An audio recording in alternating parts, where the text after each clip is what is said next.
Okay, so now we know where the exponent in the integrand for z of j peaks.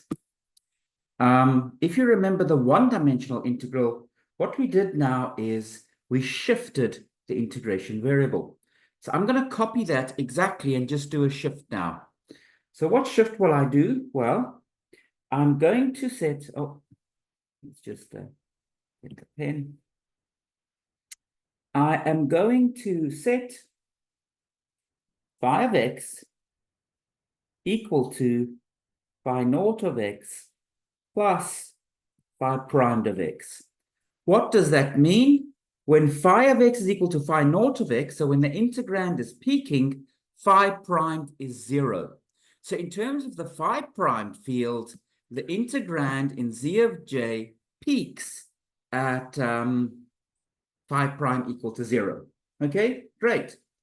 Now what I claim is, I claim that d phi, the path integral measure, is equal to d phi prime.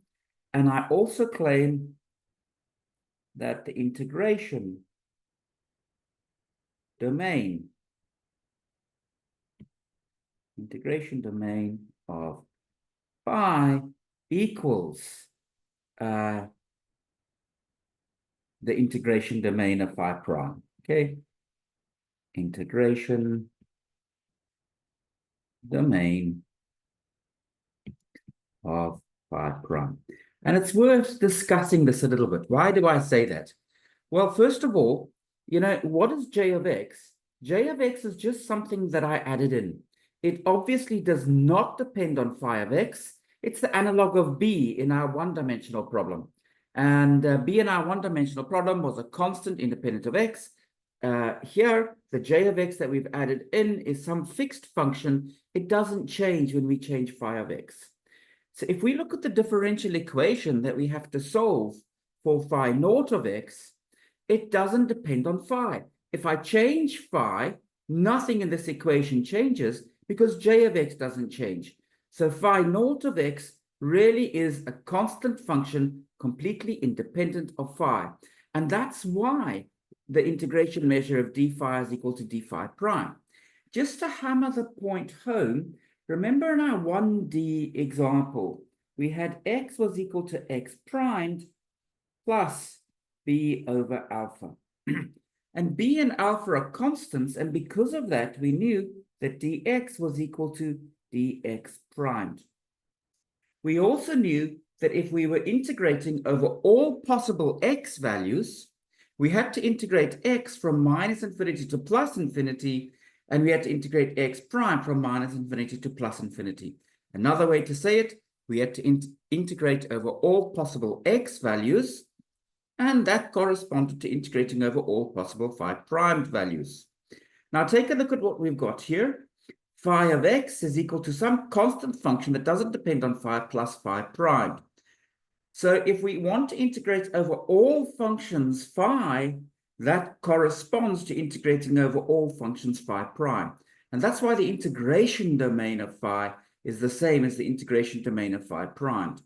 Maybe just to make another point, which hopefully this will be helpful, let's imagine that x was equal to, let's imagine that x prime was equal to x squared. Then, of course, dx prime would not be equal to dx.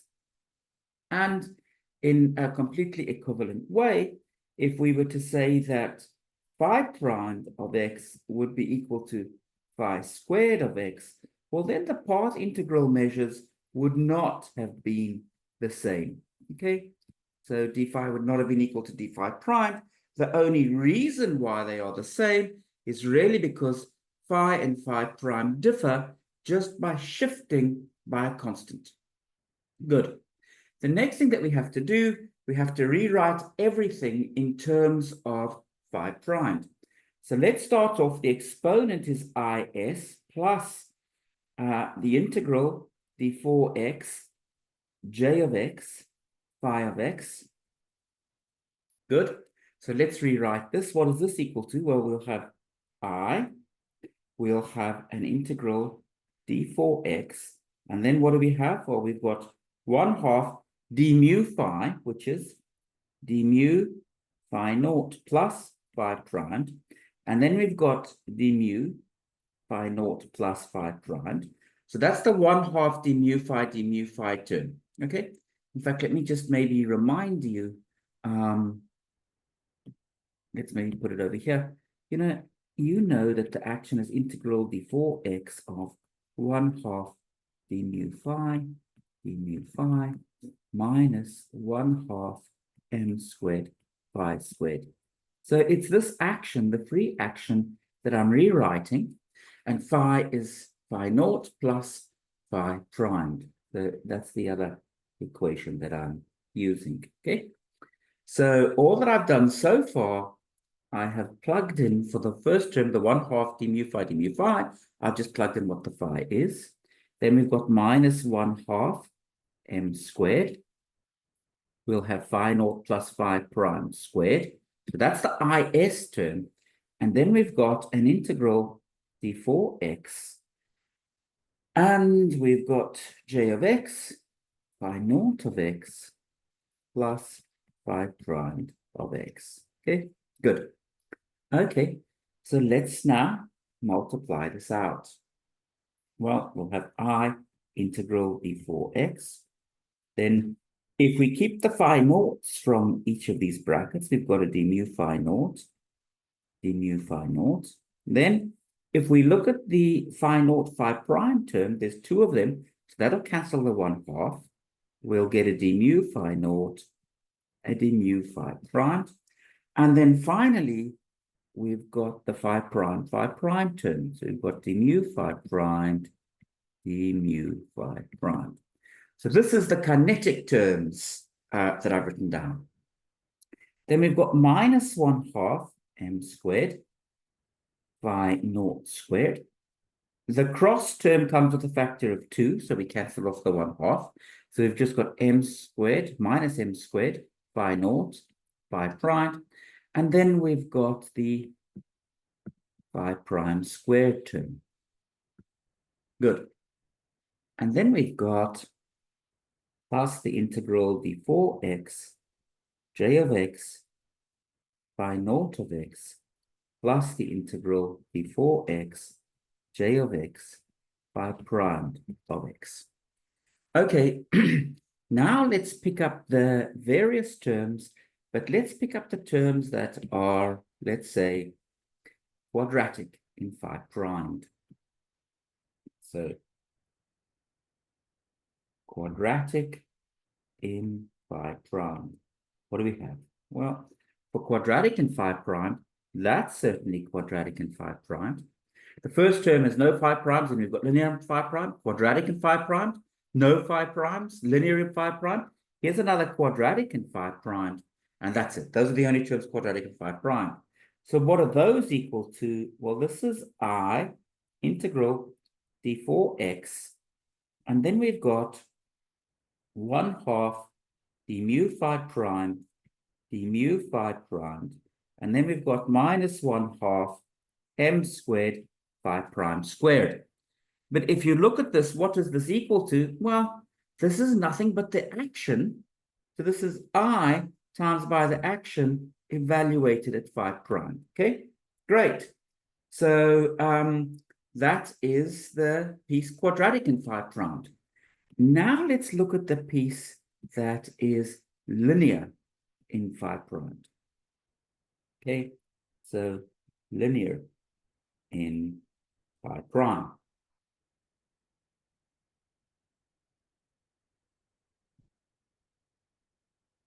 So linear in phi prime, well, there's a term that's linear in phi prime, so let me keep that. Here is a term which is linear in phi prime, so let me keep that. And here is a term which is linear in phi prime. So let's write those down. So this is equal to I integral d4x. And now I'm going to use our identity. So remember what our identity said. Where is it? Here it is. So this is the identity that I'm talking about. I can move the derivative from the g to act on the f, but it costs me a minus sign. Okay. So how do I want to use the derivative here? I want to move the derivative from the phi prime onto the phi naught, but it's going to cost me a minus sign. So I will have minus phi primed d mu by naught. And then I've got the next term, which is linear, minus m squared phi primed phi naught. Good. Those are the two terms from the first bracket. And then we've got an integral d4x phi primed of x j of x. Good. Okay, now let's write this as follows. Let's take out a minus I integral d4x and a phi primed, okay? What will we have left? Well, we've got the minus I phi prime, so we'll have d mu. This will be acting on phi naught. And we'll have, from the second term, we'll have plus m squared acting on phi naught. And let me add in the second term as well. The second term does not have an I. There's a minus I sitting outside. So I will have to say plus ij. And that's the sum of the two terms. Now, there's something rather interesting. You see, the reason why I wanted both derivatives to act on phi naught is that I know what differential equation phi naught obeys. d mu plus m squared on phi naught is minus ij of x. So if I look here, d mu plus m squared on phi naught is minus ij of x. But I'm adding plus ij of x. So in fact, these terms add to give me 0. So the term which is linear in phi prime actually vanishes. This makes sense. If you're at a minimum or a maximum of a function, if you've extremized a function, the linear variation about the extremum vanishes. And remember, we said that we have extremized is plus integral d4x j of x phi of x. That was the equation that we used to work out what's the differential equation phi naught of x obeys. So it makes absolute sense that the terms linear in phi prime all cancel. Okay, we'll continue in a moment.